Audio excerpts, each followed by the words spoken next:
True or false? I need a patent to protect myself from getting sued. This is a common and persistent belief. It happens to be false. A patent will not protect you from getting sued. That's not what it's for.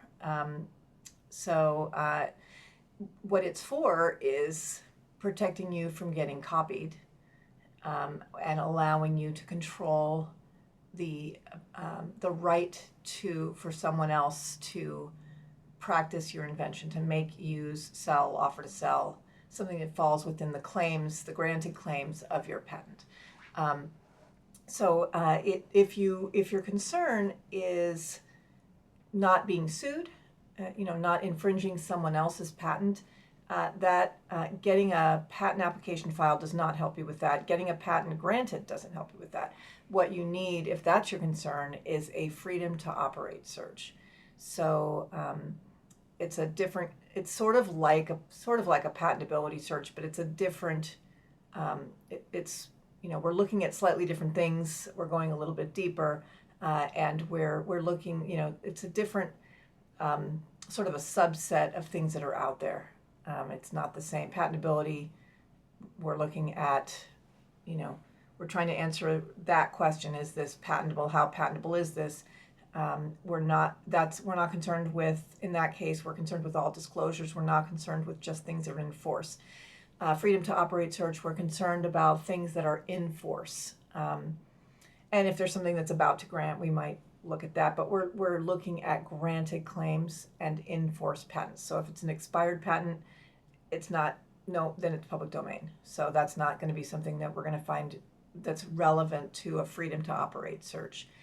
Well, except to say that what's in that is public domain. So that means that if what you're doing is squarely within a public domain patent, that's a pretty good indication.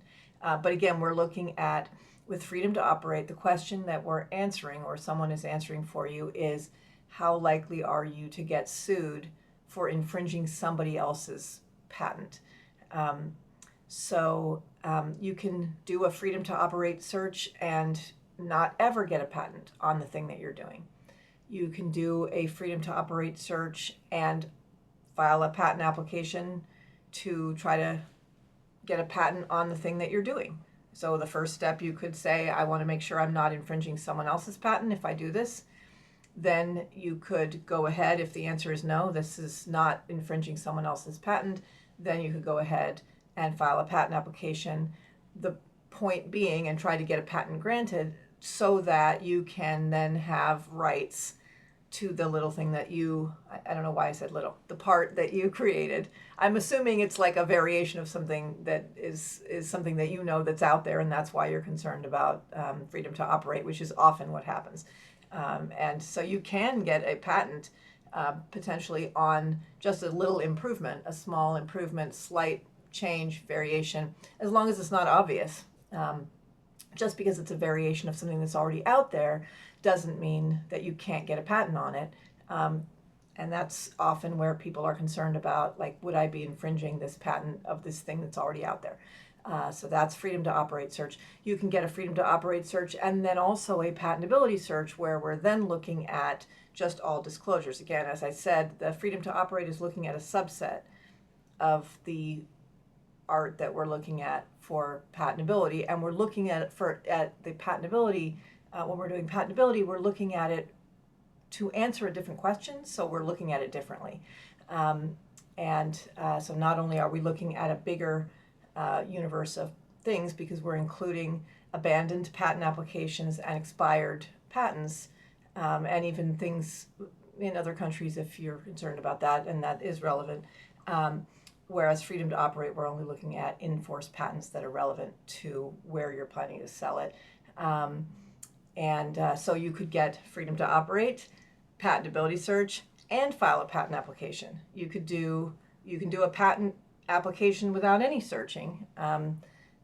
These things are not, there's no one way to do this. It's all a matter of, what are you concerned about? What do you want to know?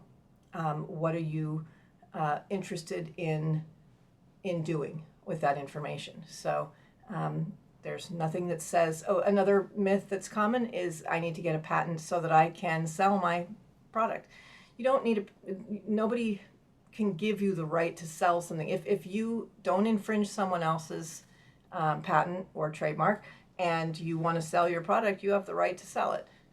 As long as it's not illegal, of course. If it's an illegal product, then, but no, assuming it's not an illegal product.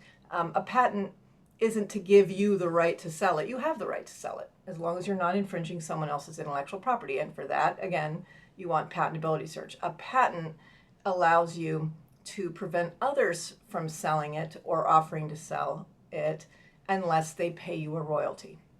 It's the right to control who can make, use, or sell anything falling within the claims of your invention. So I hope that clears that up. You've got 3 choices. You can mix and match. There's all kinds of things you can do. So that's why we always start with a conversation to find out what it is that you want to achieve, what it is that you want to know, and then build your strategy from there. Anyway, I hope that was helpful. Catherine Cavella, IP Works Law.